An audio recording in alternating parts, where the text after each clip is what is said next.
Hello আপুরা, কি অবস্থা সবার? আশা করি তোমরা সবাই অনেক অনেক ভালো আছো এবং আলহামদুলিল্লাহ আমি অনেক ভালো আছি। আজকের ভিডিওটা মেইনলি তোমাদের জন্য, তোমরা যারা টিনেজ আছো কিংবা নতুন নতুন স্কিন কেয়ার স্টার্ট করছো তাদের জন্য। তোমরা যারা নতুন নতুন স্কিন কেয়ার শুরু করছো, তোমরা চিন্তা করছো যে কি করবে, কি কিনবে, কি ইউজ করবে, কোনটা থেকে সাইড এফেক্ট হবে এটসেট্রা এটসেট্রা, কিংবা তোমরা যারা টিনেজ আছো তোমরা চিন্তা করে পাচ্ছ না যে স্কিনে কি অ্যাপ্লাই করবে। প্রথমত বলে নেই, তোমরা যারা টিনেজ আছো তোমাদের স্কিন এমনিতেই অনেক সুন্দর আছে। আমরা যেমন এখন অনেক বয়স হয়ে গেছে, এখন আমাদের স্কিনে অনেক ধরনের প্রবলেম, সেই প্রবলেমস অনুযায়ী আমরা প্রোডাক্ট ইউজ করি। তোমাদের ক্ষেত্রে এরকম কিছুই না, তোমাদের জাস্ট এখন একটা বেসিক স্কিন কেয়ার রুটিন লাগবে, যেটা একেবারে না করলেই নয়। স্কিনের খাবার বলতে গেলে আমরা যে সারাদিনে যে খাবারটা খাই সেটা হচ্ছে তোমার মানে শরীরটাকে সুস্থ রাখার জন্য আমাদের শরীরের প্রয়োজন আমরা খাই, তাই না? তো তোমাদের হচ্ছে স্কিনটাও এরকম, এখন স্কিনের যতটুকু শুধু প্রয়োজন সেটুকুই তোমরা করবা, এর বাইরে তোমাদের আর কিচ্ছু করা দরকার নাই।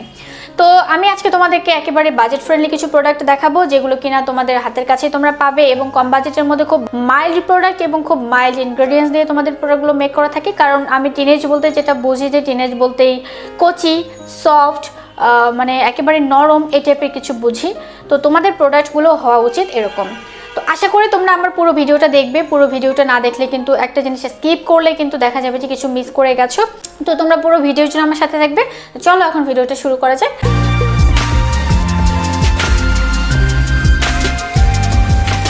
তোমরা যারা টিনেজ আছো তারা বাইরে বের হওয়ার সময় টুকটাক মেকআপ করে বের হও। তো বাসায় যখন থাকো তখনও দেখা যায় হয়তো সানস্ক্রিন ইউজ করে থাকো। যেটাই হোক না কেন, স্কিনটাকে প্রথমে তোমার যেটা করতে হবে, ডাবল ক্লিনজিং করে নিতে হবে। তো ডাবল ক্লিনজিংয়ের জন্য আমাদের যে জিনিসটা দরকার সেটা হচ্ছে একটা মাইসেলার ওয়াটার কিংবা ক্লিনজিং অয়েল কিংবা ধরো তোমার কোকোনাট অয়েল। ঠিক আছে, সব থেকে ভালো হয় তোমরা যদি একটা মাইসেলার ওয়াটার দিয়ে তোমাদের স্কিনটাকে প্রথমে ক্লিন করে নিতে পারো।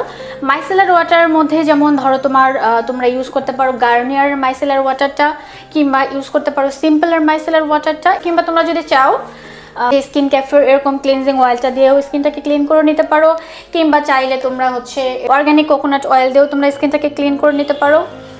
তোমাদের প্রেফারেন্স অনুযায়ী তোমরা স্কিনটাকে প্রথমে আগে ক্লিন করে নেবে। তো এর পরবর্তীতে তোমার স্কিনটাকে একটা ফেস ওয়াশ কিংবা একটা ক্লিনজার দিয়ে ভালো করে মানে ওয়াশ করে নিতে হবে। তো সেক্ষেত্রে তোমাদের জন্য আমার কয়েকটা অপশন আছে। সবার প্রথমে আমি তোমাদেরকে সিম্পলের এই ফেস ওয়াশটা সাজেস্ট করব। এরপরে তোমরা ইউজ করতে পারো নিউট্রিজেনা হাইড্রো বুস্ট ওয়াটার জেল, এগুলো খুবই ভালো। এছাড়াও তোমরা চাইলে এই যে প্রোডাক্টগুলো ইউজ করতে পারো, তোমরা এই যে রাজকন্যা গ্লো বুস্টার এটা ইউজ করতে পারো। তারপরে তোমরা পন্ডস এর হোয়াইট বিউটি এটা ইউজ করতে পারো, পন্ডস এর পিওর হোয়াইট এটা ইউজ করতে পারো, কিংবা চাইলে ক্লিন অ্যান্ড ক্লিয়ার এই ফেস ওয়াশটা ইউজ করতে পারো। এগুলো খুবই মাইল্ড হবে তোমাদের স্কিনের জন্য, বিশেষ করে টিনেজ স্কিনের জন্য। এগুলো সবার জন্যই প্রযোজ্য। আমার মনে হয় যে আমি নিজেও এখনও এগুলো ইউজ করি, আমার স্কিন এখনও এগুলো স্যুট করে, কোনো প্রবলেম হয় না। তো তোমরা যারা টিনেজ আছো তারা তো অবশ্যই এগুলো ইউজ করতে পারবে। এখান থেকে যে কোনো কিছু তোমরা চুজ করে নিতে পারো। এগুলো প্রাইস খুবই বাজেট ফ্রেন্ডলি, খুবই কম প্রাইসের মধ্যে পেয়ে যাবে। কারণ আমি সকালবেলা এখনও এটা দিয়ে স্কিন ক্লিন করি। ঠিক আছে, তো স্কিনটাকে ভালো করে ক্লিন করে নেওয়ার পর তোমাদের যে জিনিসটা দরকার পড়বে সেটা হচ্ছে একটা টোনার। স্কিনটাকে টোনিং করে নিতে হবে। এখানে প্রশ্ন তোমরা করতে পারো যে কেন টোনার আমরা অ্যাপ্লাই করব। স্কিনে টোনার অ্যাপ্লাই করাটা ভীষণ জরুরি। কেননা তুমি যখন স্কিন থেকে মেকআপগুলো তুলছো মাইসেলার ওয়াটার কিংবা ক্লিনজিং অয়েল দিয়ে, এরপরে যখন ফেসটাকে ক্লিন করছো কোনো ফেস ওয়াশ কিংবা মানে ক্লিনজার দিয়ে, এরপর তোমার স্কিন থেকে কিন্তু সব ধরনের ময়লা উঠে গেল। উঠে যাওয়ার পরে তোমার পোর্স যেটা ছিল, পোর্সের মধ্যে যে ময়লাগুলো ছিল সেগুলো ওপেন হয়ে গেল। তো ওপেন হয়ে যাওয়ার পর তোমার পোর্স কিন্তু এখন ফাঁকা, তাই না? তোমরা যদি এই টোনারটা অ্যাপ্লাই করো তাহলে তোমার পোর্সটার মধ্যে আর ময়লা কিছু গিয়ে পোর্স ক্লগড হয়ে যাবে না, কিংবা স্কিনের মধ্যে যদি অবশিষ্ট কোনো মেকআপ কিংবা কোনো ময়লা আটকে থাকে তাহলেও তোমরা যদি একটা কটন প্যাডের মাধ্যমে হচ্ছে টোনার অ্যাপ্লাই করো তাহলে কিন্তু সেই ময়লাটা কটন প্যাডের মধ্যে চলে আসবে। ঠিক আছে, তো এবার আমি তোমাদেরকে টোনারের অপশন দেখাচ্ছি। অপশন হিসেবে আমি তোমাদেরকে প্রথমে যেটা সাজেস্ট করব, তোমরা এরকম একটা রোজ ওয়াটার ইউজ করবা। তোমরা চাইলে এরকম রোজ ওয়াটার বাসায়ও বানিয়ে নিতে পারো। এরকম আমার চ্যানেলে ভিডিও আছে, তোমরা দেখে নিও। এই রোজ ওয়াটারটা আমি বাসায় বানাইছি, একেবারে পিওর রোজ ওয়াটার এটা। চাইলে তোমরা এটাও কিনে নিতে পারো। এটা স্কিন ক্যাফের, এটা হচ্ছে 280 টাকা প্রাইস নেবে। চাইলে এরকম বাসায়ও বানিয়ে নিতে পারো। এবং তোমরা যদি চাও সিম্পলের যে টোনারটা আছে, যদিও এটা আমার কাছে নাই, আমি তোমাদেরকে দেখাতে পাচ্ছি না, আমি স্ক্রিনে দিয়ে দেবো ছবিটা, তোমরা দেখে নিও। সিম্পলের টোনারটা খুবই ভালো। এটা হচ্ছে যে কোনো স্কিন টাইপেই ভালোভাবে এটা অ্যাডজাস্ট হয়ে যায়, স্কিনে প্রবলেম ক্রিয়েট করে না। তো তো কম বাজেটের মধ্যে সিম্পলের হচ্ছে তোমরা ওই টোনারটা অ্যাপ্লাই করতে পারো, ঠিক আছে। সেটাকে অবশ্যই তোমাদের একটা কটন প্যাড দিয়ে অ্যাপ্লাই করতে হবে। আর কটন প্যাড তোমরা যদি ইউজ করতে চাও তো মাইসেলার ওয়াটার ইউজ করার ক্ষেত্রে কিংবা টোনার অ্যাপ্লাই করার ক্ষেত্রে মিনিসোর এই কটন প্যাডটা ইউজ করতে পারো। এই কটন প্যাডটা আমার অনেক পছন্দের, এটার মধ্যে মানে কটনের পরিমাণটা অনেক বেশি, প্রায় 70%-এর মতো। তো আমার যে কারণে এটা ইউজ করে খুব ভালো লাগছে, আমি এখন যে টোনার অ্যাপ্লাই করি আমি এটা দিয়ে অ্যাপ্লাই করি। সো এই কটন প্যাডটা চাইলে তোমরা স্টকে রাখতে পারো। তো টোনার অ্যাপ্লাই করে নেওয়ার পরে তোমাদের কাজ হচ্ছে একটা ময়শ্চারাইজার অ্যাপ্লাই করা, কারণ স্কিনটাকে টোনিং করার পরে তোমার ময়শ্চারাইজারটা অ্যাপ্লাই করা খুবই জরুরি। কারণ টোনার অ্যাপ্লাই করার পর দেখা যায় কিছু টোনার কিন্তু স্কিনটাকে আরও ড্রাই আউট করে ফেলে।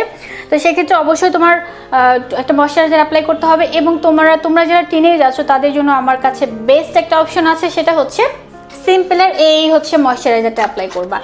এটা লাইট একটা ময়শ্চারাইজার, যে কোনো স্কিন টাইপে সুন্দরভাবে মানিয়ে যায়। এই ময়শ্চারাইজারটা খুবই ভালো একটা ময়শ্চারাইজার, চাইলে তোমরা এটা অ্যাপ্লাই করতে পারো। এবং যদি চাও তবে তোমরা এই অ্যালোভেরা জেলটা ইউজ করতে পারো, কিংবা তোমরা যদি চাও নিউট্রিজেনা যে হাইড্রো বুস্ট যে ওয়াটার জেলটা আছে ওটা ইউজ করতে পারো। সবগুলো তোমাদের স্কিনের জন্য ভালো হবে, ঠিক আছে। তো এভাবেই কিন্তু আমাদের স্কিন কেয়ারটা মোটামুটি শেষ হয়ে যায়, কিন্তু একটা স্টেপ এখনও বাকি আছে, যেটা কিনা সব থেকে ইম্পর্টেন্ট একটা স্টেপ। যদি কিনা তুমি দিনের বেলায় স্কিন কেয়ারটা করো, অবশ্যই তোমাকে একটা সানস্ক্রিন ইউজ করতে হবে। এটার কোনো বিকল্প নাই, তুমি যাই করো না কেন সানস্ক্রিন তোমাকে ইউজ করতেই হবে। তাছাড়া তোমার স্কিন দেখা যাবে যে এই যেমন আমি যখন টিনেজ ছিলাম, তোমরা জানো আমি যখন টিনেজ ছিলাম তখন বাকি সব কিছু করতাম, করার পরে দেখা যেত যে আমি সানস্ক্রিন ইউজ করতাম না। এখন কি হলো, এখন আমার স্কিনে পিগমেন্টেশন হয়েছে, আমার স্কিনে ছোটো ছোটো ফ্রেকলস হয়েছে। সো এগুলো একদিনে হয়নি, এগুলো কিন্তু আস্তে আস্তে হয়ে গেছে, যেগুলো কিনা বয়স এখন আমার বাড়ার সাথে সাথে এগুলো ভিজিবল হয়েছে, তাই না? তো এখন তোমরা হয়তো জিনিসগুলো বুঝবা না, বাট যখন বয়স বাড়বে তখন দেখবা যে প্রবলেমগুলো একেবারে সুন্দরভাবে ভিজিবল হবে, যেগুলো কিনা মানে স্কিন থেকে সরানোটা খুব কষ্টকর। আমি এখন প্রোডাক্টের উপর প্রোডাক্ট ইউজ করি, আমি এখন সারাদিন সানস্ক্রিন ইউজ করি, কিন্তু তারপরে ওই যে ড্যামেজটা আমার স্কিনে হয়েছে ওই বয়সে, সেটা কিন্তু এখন ভিজিবল। সো তোমরা এখন থেকে বি কেয়ারফুল। দিনের বেলা অবশ্যই সানস্ক্রিন ইউজ করবা, ঘরে যদি রোদ আসে তাতেও ইউজ করবা, যদি বাসার বাইরে বের হও তবুও ইউজ করবা। আমি সানস্ক্রিনের তোমাদেরকে অপশন দিচ্ছি। সানস্ক্রিন হিসেবে তোমাদের জন্য সবথেকে সেফ হচ্ছে নিউট্রিজেনার এই সানস্ক্রিন। নিউট্রিজেনার যে কোনো ধরনের সানস্ক্রিন, তোমার আল্ট্রাশেড ড্রাই টাচ কিংবা নিউট্রিজেনার যে সানব্লক আছে, নিউট্রিজেনার তোমাদের জন্য সেফ, ঠিক আছে। এবং তোমরা যদি চাও তাহলে কোরিয়ান একটা সানস্ক্রিন আছে, মিশার এই যে সফট ফিনিশ, কিংবা মিশার আরও কয়েকটা মানে এরকম কালারের আছে, এক এক ধরনের স্কিনের জন্য প্রেফারেবল। কোনোটা আছে ওয়াটারপ্রুফ, কোনোটা আছে সফট ফিনিশ, মানে এটা তোমরা দেখে নিবা। তবে আমার কাছে সফট ফিনিশটা ভালো লাগে, এই জন্য আমি এটা ইউজ করি, এবং এটা ইউজ করে আমি যথেষ্ট এনজয় করি। তো তোমরাও এটা ইউজ করতে পারবা, সমস্যা নাই। তবে তোমাদের জন্য সবথেকে সেফ হবে নিউট্রিজেনা। তোমরা চাইলে এটাও ইউজ করতে পারো, কোরিয়ান এটা খুবই ভালো। আর তোমরা চাইলে যেটা করতে পারো, তোমাদের যদি বাজেট আরও কম থাকে তোমরা স্কোয়ারের সানমাস্কটা ইউজ করতে পারো, ঠিক আছে, একেবারে যদি বাজেট কম থাকে। কারণ এগুলো বাজেট মোটামুটি এটা 1400 টাকার মতো নেবে, এটাও তোমরা 1300 থেকে 1400 টাকার মধ্যে পাবে। তো এগুলো এই দুটো কিন্তু বাজেট মোটামুটি একটু হাই বলা যায়, তাই না? তো একেবারে যদি কম প্রাইসের মধ্যে নিতে চাও তাহলে স্কোয়ারের সানমাস্ক এটা নিতে পারো, এটাও ভালো হবে তোমাদের জন্য।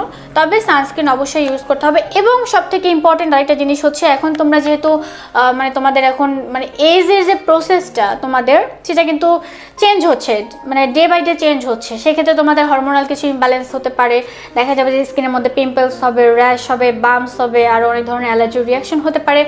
সেক্ষেত্রে তোমরা যেটা করবা, বেশি বেশি করে পানি খাবা, ঠিক আছে। সারাদিনের মধ্যে অন্তত পক্ষে 2 লিটার, মানে গুনে গুনে 8 গ্লাসের মতো পানি খাবা। বেশি বেশি পানি খেলে যেটা হবে, তোমার এই যে পিম্পলসের যে প্রবণতা এটা কমে যাবে, তোমাদের স্কিনটা হাইড্রেটেড থাকবে, মানে ফিজিক্যালি তোমরা হাইড্রেটেড থাকবা। আর এখন তো গরমকাল, এখন তোমাদেরকে এই জিনিসটা আরও বেশি করে মাথায় রাখতে হবে। বেশি বেশি পানি খাবা, শরীর ভালো থাকবে, স্কিন ভালো থাকবে, মানে সর্বোপরি তুমি ভালো থাকবা, ঠিক আছে। আমাদের যত্নের বিষয়গুলো কিন্তু একদিনে হয় না, আমাদের যত্ন কিন্তু সারা জীবনই করতে হয়, টেক কেয়ার সারা জীবনই করতে হয়, তবে গিয়ে আমরা মানে এটার রেজাল্টটা কিন্তু ভালোভাবে পাই, তাই না? একদিন দুদিনে কিন্তু আমরা যে জিনিসগুলো যত্নের বিষয়, মেকআপ তো করলে ইনস্ট্যান্ট একটা মেকআপ লুক আসে, but skin care, physically care, এই জিনিসগুলো কিন্তু তোমাকে সারা জীবনের জন্য করতে হয়, তাই না?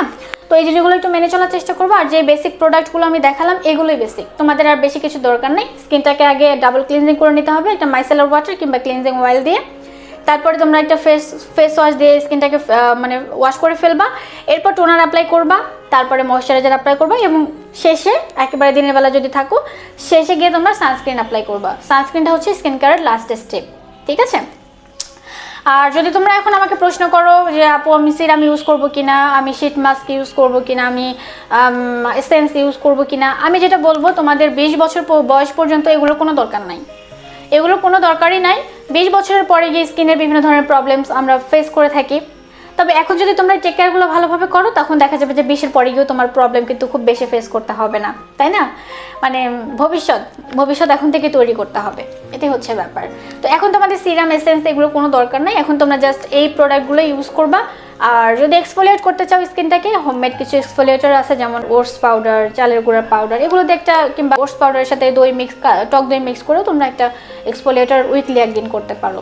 আমাদের স্কিন তো ডেড সেলস যেগুলো জমে যায় সেগুলো রিমুভ করার জন্য সপ্তাহে একদিন এটা করলেই পারো। তো এই হচ্ছে বেসিক স্কিন কেয়ার রুটিন। আমার মনে হয় তোমরা টিনেজ যারা আছো তাদের জন্যও, আবার যারা ধরো নতুন স্কিন কেয়ার শুরু করবে তাদের জন্য, কারণ যারা নতুন স্কিন কেয়ার করতে চাচ্ছ তাদের স্কিনটাকেও প্রিপেয়ার করার জন্য কিন্তু প্রথম অবস্থায় এই প্রোডাক্টগুলোরই দরকার, এর বেশি কিছু দরকার নাই। আস্তে আস্তে ইনক্রিজ করতে পারো। তোমরা টিনেজ হিসেবেও সেক্ষেত্রে বয়স যখন বাড়বে, বয়স বাড়তে প্রোডাক্টের পরিমাণ তোমরা বাড়াতে পারো, তখন দেখা যাবে স্কিন কনসার্ন অনুযায়ী তোমরা প্রোডাক্ট চুজ করবে। তো যতদিন পর্যন্ত টিনেজ আছো 13 থেকে 19 বছর ততদিন পর্যন্ত আর কিছু দরকার নাই, এগুলো দিয়ে চালিয়ে নিতে পারবে। আর প্রোডাক্টের অপশন মোটামুটি আমি যে কয়টা দেখিয়েছি এগুলো বাজেট ফ্রেন্ডলি, বাট খুবই মানে মাইল্ড ইনগ্রেডিয়েন্টস দিয়ে তৈরি। এখানে কোনো হার্শ কেমিক্যালস নাই, যেমন নিউট্রিজিনা, সিম্পল, এগুলো তোমরা ইজিলি ইউজ করতে পারো। এই ব্র্যান্ডগুলো তোমাদের টিনেজদের জন্য খুবই ভালো, ঠিক আছে? তো এই ছিল আমার আজকের video teenage skin care routine নিয়ে। আমি আশা করি আজকের ভিডিওটা তোমাদের জন্য হেল্পফুল হয়েছে, কিংবা তোমরা ভিডিওটাকে এনজয় করেছো। যদি মনে করো আমার আজকের ভিডিওটা তোমাদের জন্য হেল্পফুল, তাহলে প্লিজ আমার চ্যানেলটাকে সাবস্ক্রাইব করতে ভুলবে না, এবং পাশে থাকা বেল বাটনটা অবশ্যই অ্যাক্টিভ করে দেবে। ভালো থেকো তোমরা, সুস্থ থেকো, আর বেশি বেশি করে পানি খেও। আল্লাহ হাফেজ।